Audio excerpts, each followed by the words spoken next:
Trick number 1. Phantom urgency. The first hacker trick is phantom urgency. This is where they create a false time-sensitive emergency that short-circuits your logical thinking. Your brain has two systems. One is slow, logical, and deliberate. The other is fast, emotional, and reactive, the fight-or-flight system. Hackers trigger the second one on purpose. Imagine a text. "We've detected suspicious activity on your account. Click here now to secure it."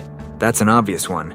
But what about the person who says, "If you don't commit to this right now, the opportunity is gone forever"? Or, "I need an answer from you this second or I'm walking away." This pressure is designed to make you afraid of loss, so you jump without thinking. This works because your fear of missing out is more powerful in that moment than your logic. The hacker's goal is to make you react, not reflect. Therefore, your first line of defense is what I call the pause button.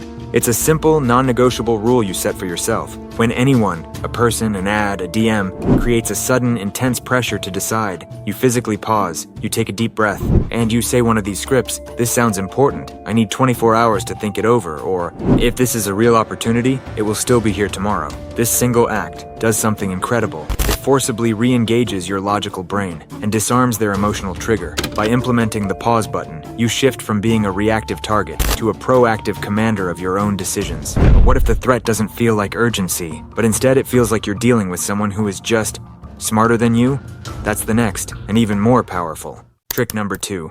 Forced authority. This is where they manufacture a perception of superior knowledge, status, or credibility to make you doubt your own judgment and defer to theirs. A hacker might use complex jargon you don't understand, name-drop impressive credentials, or use a tone of voice that brooks no argument. In your life, this could be the guru who has all the answers, the date who constantly corrects you on trivial things, or the boss who says, "I've been doing this for 20 years, just trust me." Their goal is to make you feel small, so you hand over the keys to your own mind. This works by exploiting our deep-seated cultural programming to respect and obey authority. It makes you feel stupid for questioning them. Therefore, your defense is the reality check question. You don't need to challenge their authority directly. You just need to reclaim your own. When someone is positioning themselves as the ultimate authority, you calmly ask a question that forces them to prove their value.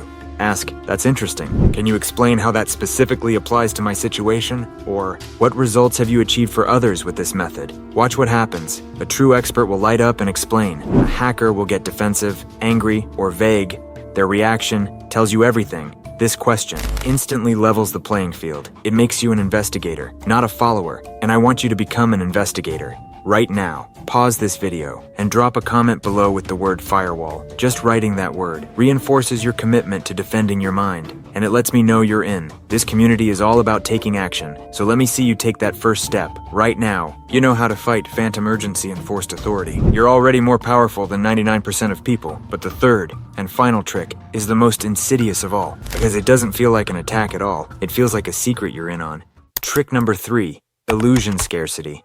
The third hacker trick is illusion scarcity. This is where they manipulate your perception of supply and demand, making something seem incredibly rare and valuable to trigger a competitive, greedy part of your brain. You see this with only 3 left in stock, or "This offer expires in 10 minutes. But socially, it's the person who plays hard to get, the group that feels exclusive, or the idea that people like us are a rare breed. They're creating a club and making you desperate for a membership you didn't even know you wanted. This works by tapping into your fear of being left out, of being ordinary. It makes you chase validation instead of value. Therefore, your ultimate defense is what I call the abundance antidote. It's a fundamental mindset shift. You feel that pull of scarcity. You must consciously remind yourself of the truth. Genuine opportunities, genuine connections, and genuine respect are not scarce. They are abundant for the person who is confident and value-driven. Say to yourself, "If this is real, there will be another opportunity. If this person is truly for me, they will be available. I am the prize, and I do not chase illusions." This isn't just positive thinking, it's strategic thinking. When you operate from abundance, you cannot be manipulated by scarcity. You walk away from bad deals, you call bluffs, and you attract better things,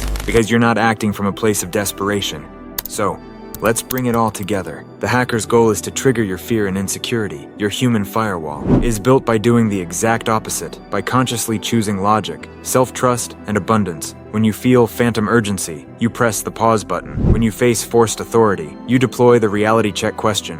And when you sense the illusion of scarcity, you inject the abundance antidote. You are no longer a target, you are a fortress. This isn't about becoming manipulative yourself, it's about becoming immune to manipulation. So you can build a life based on your authentic choices, not someone else's hidden agenda. You now have the tools to defend your mind and spot manipulation from a mile away. But what if you could flip the script? What if you could use this understanding of psychology, not just for defense, but to create incredible connections? Once you understand the human mind, you can learn to draw people in with authenticity and skill. In my next video, we take everything you just learned and apply it to your phone. You'll discover the texting method that builds attraction and makes people addicted to talking to you, all by using positive psychology. It's waiting for you on screen right now, and I'll see you over there.